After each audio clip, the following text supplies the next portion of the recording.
നമസ്കാരം. ലോകം ആദരിക്കുന്ന നേതാവിനെ ഭീഷണിപ്പെടുത്താൻ ശ്രമിച്ചാൽ ഇന്ത്യ പിന്മാറില്ല. ജനാധിപത്യത്തിന്റെ ശബ്ദത്തെ ഒരു ഭീഷണി സന്ദേശം കൊണ്ട് നിശബ്ദമാക്കാനുമാകില്ല.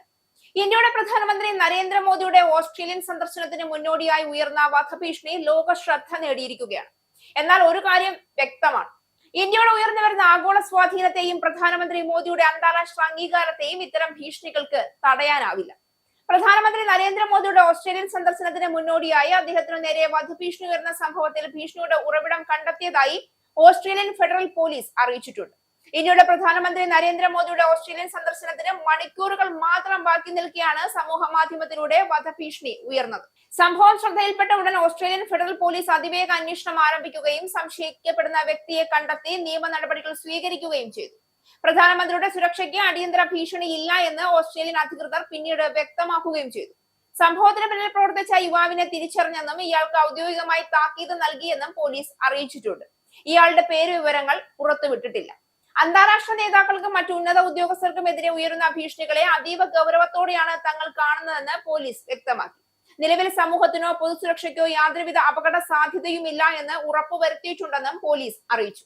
ജൂലൈ 9 മെൽബണിലെ മാർവൽ സ്റ്റേഡിയത്തിൽ സംഘടിപ്പിക്കുന്ന മെൽബൺ മീറ്റ്സ് മോദി എന്ന ഇന്ത്യൻ സമൂഹത്തിന്റെ പരിപാടിയെ പ്രൊമോട്ട് ചെയ്യുന്ന ഫേസ്ബുക്ക് പോസ്റ്റിന് താഴെയാണ് ഭീഷണി സന്ദേശം പ്രത്യക്ഷപ്പെട്ടത്. ഓസ്ട്രേലിയയിൽ വന്നാൽ മരണമായിരിക്കും ഫലം എന്നായിരുന്നു കമന്റിലെ ഉള്ളടക്കം. ചടങ്ങ് നടക്കുന്ന സ്റ്റേഡിയം അടച്ചിടുന്നതാണ് ഉചിതമെന്നും സന്ദേശത്തിൽ പരാമർശിച്ചിരുന്നു.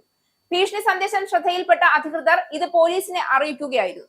ഓസ്ട്രേലിയൻ പ്രധാനമന്ത്രി ആന്റണി അൽബനീസുമായി കാർഷിക മേഖലയിലെ സഹകരണം ഉൾപ്പെടെയുള്ള സുപ്രധാന വിഷയങ്ങളിൽ ഉഭയകക്ഷി ചർച്ചകൾ നടത്തുന്നതിനും മെൽബണിലെ ഇന്ത്യൻ സമൂഹത്തിന്റെ പരിപാടിയിൽ പങ്കെടുക്കുന്നതിനുമാണ് നരേന്ദ്രമോദി ഈ ആഴ്ച ഓസ്ട്രേലിയയിൽ എത്തുന്നത്. ഭീഷണി സന്ദേശം വന്ന പശ്ചാത്തലത്തിൽ മെൽബണിൽ സുരക്ഷാ നടപടികൾ വർദ്ധിപ്പിച്ചിട്ടുണ്ട്. ഈ സംഭവം വെറും സുരക്ഷാ വിഷയമല്ല, ഇന്ന് ലോകവേദിയിൽ ഇന്ത്യ നേടിയെടുത്ത പ്രാധാന്യത്തിന്റെ തെളിവ് കൂടിയാണ് ഇത്. G20 മുതൽ ക്വാഡ് വരെ, ഇൻഡോ പസഫിക് സുരക്ഷ മുതൽ ആഗോള സാമ്പത്തിക ചർച്ചകൾ വരെ ഇന്ത്യയുടെ അഭിപ്രായം കേൾക്കപ്പെടുന്ന ഒരു കാലഘട്ടമാണിത്. അത്തരം സാഹചര്യത്തിൽ പ്രധാനമന്ത്രി മോദിയുടെ ഓരോ വിദേശ സന്ദർശനവും വെറും നയതന്ത്ര യാത്രയല്ല, ഇന്ത്യയുടെ സാമ്പത്തിക ശക്തിയുടെയും തന്ത്രപരമായ സ്വാധീനത്തിന്റെയും ആഗോള പ്രതിച്ഛായയുടെയും പ്രതിനിധാനം കൂടിയാണ്. ഓസ്ട്രേലിയയും ഇന്ത്യയും ഇന്ന് വിശ്വസ്തമായ തന്ത്രപ്രധാന പങ്കാളികളാണ്.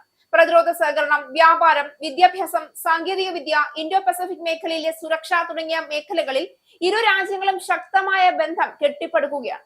അതുകൊണ്ട് തന്നെ പ്രധാനമന്ത്രി മോദിയുടെ സന്ദർശനത്തിന് വലിയ നയതന്ത്ര പ്രാധാന്യവുമുണ്ട്. ഈ സന്ദർശനത്തെ ബാധിക്കാൻ ശ്രമിക്കുന്ന ഏത് ഭീഷണിയെയും ഓസ്ട്രേലിയ ഗൗരവത്തോടെ കൈകാര്യം ചെയ്തതും അതിന്റെ തെളിവാണ്. ഇന്ത്യ എന്ന പഴയ ഇന്ത്യയല്ല. സ്വന്തം നേതാക്കളുടെ സുരക്ഷ ഉറപ്പാക്കുന്നതിലും ദേശീയ താല്പര്യങ്ങൾ സംരക്ഷിക്കുന്നതിലും യാതൊരു വിട്ടുവീഴ്ചയും ചെയ്യാത്ത രാഷ്ട്രമാണ്. ലോകത്തിന്റെ ഏത് കോണിലായാലും ഇന്ത്യൻ പ്രധാനമന്ത്രിയുടെ സുരക്ഷ ഉറപ്പാക്കാൻ ഇന്ത്യൻ സുരക്ഷാ ഏജൻസികളും ആതിഥേയ രാജ്യങ്ങളും അത്യാധുനിക സംവിധാനങ്ങളോടെയാണ് പ്രവർത്തിക്കുന്നത്. അതിനാൽ ഭീഷണികൾ സൃഷ്ടിക്കുന്നവരുടെ ലക്ഷ്യം എത്ര വലുതായാലും അതിനെ പരാജയപ്പെടുത്താനുള്ള ശേഷി ഇന്ത്യക്കും അതിന്റെ പങ്കാളി രാജ്യങ്ങൾക്കും ഉണ്ടെന്ന മുന്നറിയിപ്പാണ് ഈ സംഭവം നൽകുന്നത്. ഒടുവിൽ ഈ സംഭവം മറ്റൊരു യാഥാർത്ഥ്യം കൂടി ലോകത്തെ ഓർമ്മിപ്പിക്കുന്നുണ്ട്. ഇന്ന് ഇന്ത്യയുടെ ശബ്ദം ലോകം കേൾക്കുന്നു. പ്രധാനമന്ത്രി നരേന്ദ്രമോദിയുടെ ഓരോ വിദേശ സന്ദർശനവും ഇന്ത്യയുടെ വളരുന്ന സ്വാധീനത്തിന്റെ പ്രതീകമായി മാറും. അതുകൊണ്ട് തന്നെ ഇത്തരം സന്ദർശനങ്ങൾ ആഗോള ശ്രദ്ധ നേടുന്നു. എന്നാൽ ഭീഷണികൾ കൊണ്ടോ ഭയപ്പെടുത്തലുകൾ കൊണ്ടോ ഇന്ത്യയുടെ നയതന്ത്ര യാത്രയെ തടയാനാവില്ല. ജനാധിപത്യത്തിലും നിയമവാഴ്ചയിലും വിശ്വസിക്കുന്ന രാജ്യങ്ങൾ ഒന്നിച്ചു നിൽക്കുമ്പോൾ അക്രമത്തിന്റെ ഭാഷയ്ക്ക് ഒരിക്കലും വിജയിക്കാനാവില്ല.